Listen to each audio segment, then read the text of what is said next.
Hello! So, magandang tanghali sa inyong lahat at ngayong ulam namin ngayong araw na to ay tortang talong, guys.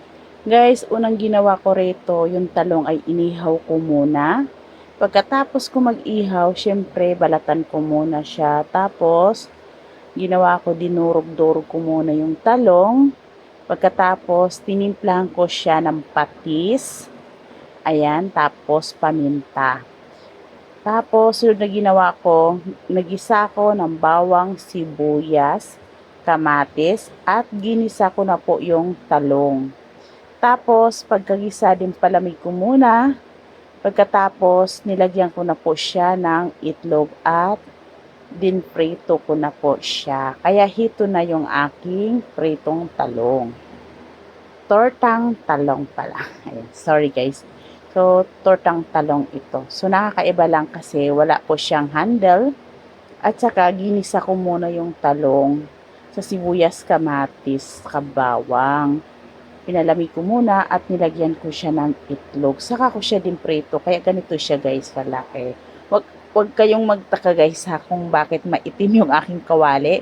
Ganyan talaga po ang aking kawali guys. Maitim siya kasi original teflon po siya. So nagkamali ako, hindi ko rin na naman alam na pag ikaw pala ay nagprito sa teflon or nag-fried chicken ka dyan sa teflon, tapos tinanggalan mo siya ng mantika, tapos lalagyan mo siya ng tubig, yung pala daw ang sanhi sa teflon, nagiging maitim ang teflon kasi sobrang init at binasa natin ng tubig.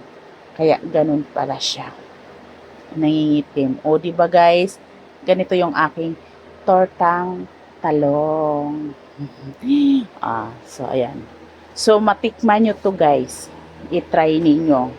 So una lang yung gawin dyan. Mag-ihaw kayo ng talong. Balatan ninyo. Pagkatapos, durog-durogin ninyo. Lagyan nyo ng patis at paminta. Ngayon, magisa kayo ng bawang, sibuyas, kamatis. Igisa ninyo, tapos pag nadurog na yung kamatis, ilalagay nyo na po yung talong.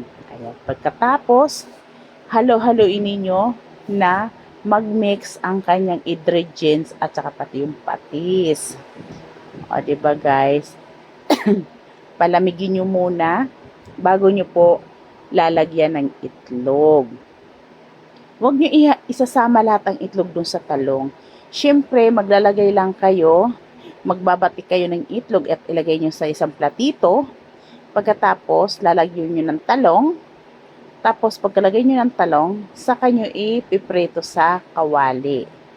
Ayan. Kasi pag nilagay nyo lahat ang itlog dyan sa talong, hindi nyo naman makukontrol ang dami ng itlog na ilalagay ninyo sa talong. So, siguro sa dalawang itlog or isang itlog, nakakagawa ako ng 3 horma na ganito kalaki. Ayan siya guys. Diba guys? Paulit-ulit ako guys. Pasensya na guys. Ayan. Sa gustong mag-try, subukan ninyo para malaman ninyo kung gaano kasarap ang ganitong luto. Ayan. So, ready na kaming kumain.